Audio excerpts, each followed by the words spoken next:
చూడు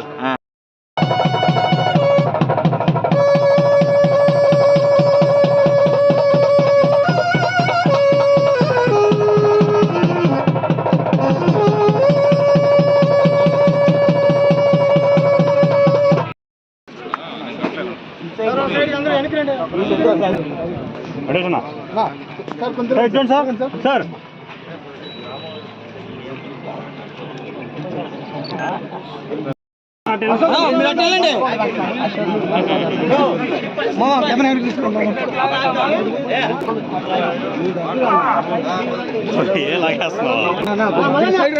ఇటు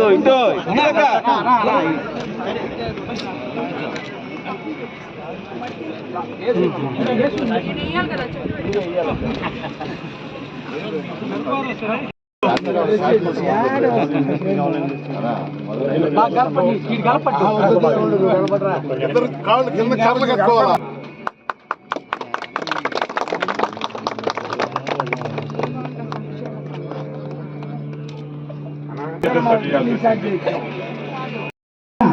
ధన్యవాదాలు తెలుసుకుంటున్నాను. యాక్చువల్గా నాకు ఈరోజు చాలా సంతోషంగా ఉంది. నేను ఎలాంటి నాయకులతో కలిసి తిరగాలనుకున్నానో అలాంటి నాయకులు ఈరోజు ఇక్కడ నాకు కనిపించారు. మన అశోక్ అన్న, మదన్న, ఇంకా ఈ కమిటీలో సభ్యులు మల్లారెడ్డి, వీళ్ళందరూ కూడా మల్లారెడ్డిని ఎప్పుడు నేను చెప్తుంటాను, సరిగ్గా పనిచేయండి. ఇటువంటి వాటిలో ఇంత బాగా పనిచేశాడని నాకు ఈరోజు తెలిసి నాకు చాలా సంతోషం అనిపిస్తుంది. సో ఒక నమ్మకం కూడా ఏర్పడింది మా మల్లారెడ్డి మీద, ఏదైనా చేయగలడు అని చెప్పి.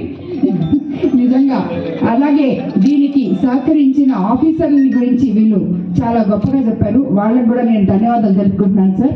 మీలాంటి ఆఫీసర్స్, ఇలాంటి సేవాభావం కలిగిన నాయకులకి సహకరిస్తే ప్రతి ఊరు, ప్రతి గ్రామం ఇదే మాదిరి ఎన్నో గ్రామాలు నేను వెళ్ళినప్పుడు చనిపోతే పూడ్చిపెట్టడానికి శ్మశానాలు లేవమ్మా, దారులు లేవమ్మా, మీరు ఏదో ఒకటి చేయండి మాకు అని చెప్పి ఎన్నోకి ఈ శ్మశాన వాటికలు సరి చేయడానికి, వాటికి దారులు వేయడానికి వాళ్ళకి మినిమం ఒక షెడ్, ఒక ట్యాపు అవి అరేంజ్ చేయగలమో దానికి నేను ప్రయత్నం చేస్తున్నాను. ఈరోజు అన్నవాళ్ళు నన్ను ఇక్కడికి పిలిచి ఈ శ్మశాన వాటికని చూసి, మేబీ కైలాస భూమిని చూసి నాకు చాలా ఇన్స్పిరేషన్ అయింది.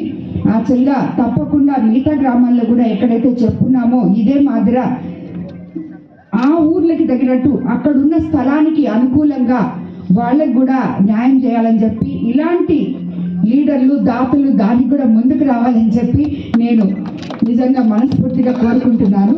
అదేవిధంగా ప్రతి ఒక్కరూ దీంట్లో అధికారులు, దాతలు, నాయకులు అందరూ సహకారంతో ఇది ఇంత బాగా తీర్చిదిద్దబడింది. కాబట్టి రాబోయే రోజుల్లో కూడా మీకు తప్పకుండా ఏదో ఒక రకంగా, నేను ఇక్కడికి వచ్చాను కాబట్టి ఒక ఎమ్మెల్యేగా, ఎంపీగా వేమిరెడ్డి ప్రభాకర్ రెడ్డి గారు నాకు తెలిసి 15 ఏళ్ళ 20 ఏళ్ళ ముందో మన నెల్లూరు కైలాస భూమిని చేయించడం జరిగింది. నేను ఆయనతో మాట్లాడి తప్పకుండా మేమిద్దరం కూడా దీంట్లో మీతో ఒక చేయి వేస్తామని చెప్పి నేను మీకు మాటిస్తున్నాను. తప్పకుండా ఇది చేస్తాను. మీ అందరికీ కూడా మరోసారి ధన్యవాదాలు తెలుపుకుంటున్నాను. సురేష్ గురించి చెప్పడం, ఆయన నడిచి వెళ్ళి తిరుమలకి వెళ్ళే భక్తులకు కావలి నుండి ఏర్పేడు వరకు వసతి భోజన ఏర్పాట్లు చేస్తున్నారని చెప్పి నాకు చెప్పారు. అన్న నిజంగా నేను ఎప్పుడు బోర్డు మెంబర్గా ఉన్నప్పుడు ప్రతి ఒక్కరికి అడిగిన వాళ్ళకి ఎలాగోలాగా అడ్జస్ట్ చేసి 300 రూపాయల టికెట్లు అయినా సరే వాళ్ళ పాపం ఇంత దూరం పోతున్నారు, దర్శనం చేసుకోవాలి అని చెప్పి నేను అనుకుని దర్శనం చేయించేదాన్ని. మీరు అలాంటిది ఇంతమందికి భోజన వసతులు అన్నీ కల్పించి వాళ్ళని కడా వరకు తిరుమల వరకు తీసుకెళ్ళి ఆ దేవదేవుని దర్శనం చేపిస్తున్నారంటే నిజంగా చాలా సంతోషం. మీలాంటి వాళ్ళందరితో కలిసి ఈ సాయంత్రం ఇక్కడ పంచుకోవడం, మీరందరూ ఇలాంటి నాయకులు నాతో ఉన్నారు అనడం చెప్పుకోవడం నాకు నిజంగా చాలా గర్వకారణంగా ఉంది.